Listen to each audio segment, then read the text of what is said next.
Well, that was the beginning of another life for me. But going back to my family, I was telling you about my aunts and my mother, and I think I know now where this fable of the Jewish mother originated. In looking at our family, I'm thinking,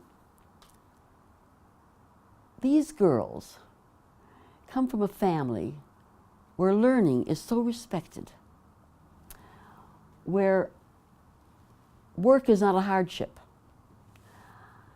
They are as aggressive as their brothers and their fathers, and their mothers are aggressive as their husbands, to make this trek to America without language, without money, without a job waiting, with nobody to greet them and support them, with no welfare system like we have today for the immigrants. How did they fare with all these guts, with all this courage? Well, the husbands, we find, were not acclimated to making a living in America. The most prestigious husbands were the ones who were most learned, but didn't have a trade.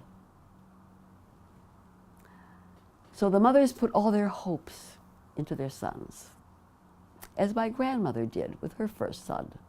He started as a peddler, but he put himself into pharmacy school at night, because he had to work during the day. Ended up with his own business his whole life. He had his own drugstore and thrived. He also, I might tell you, was an ardent socialist, as were so many of the immigrants, the Jewish immigrants. And why were they socialists? Why were there so many anarchists in the Jewish community? Because they were the only people in Europe who could read and write as a group. They were literate. In the 1800s and 1900s, even the aristocracy were not literate. But Jews could exchange news and books throughout Europe. They were able to read and get each other's ideas. So new ideas and new forms of government and new cults were welcomed by the Jewish community because they had access to them. So my cousin, my Uncle Ben, was a socialist who used to make fiery speeches in Bughouse Square across from the Newberry Library here in Chicago. Only us old-timers, I think, remember that it was called Bughouse Square.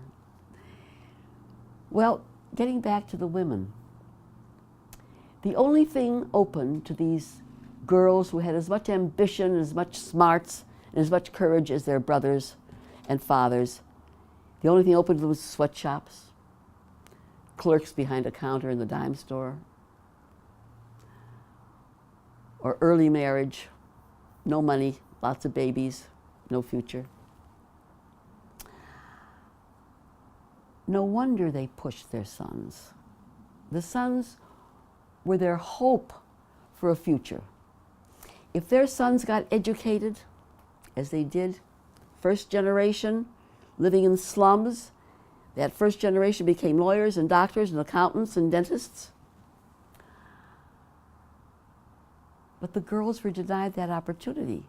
They were working in sweatshops to put the brothers through college. What do you do with this thwarted ambition and energy? What do you do with those dreams? And the myth of the Jewish mother started. She was meddlesome, she was bossy, she was authoritative. Well, why not? If she didn't do that, like Bessie in the famous play Awake and Sing, if she didn't push, if she didn't guide her children, they wouldn't achieve what they did in 1 or 2 generations. Well, that's my sermon for now.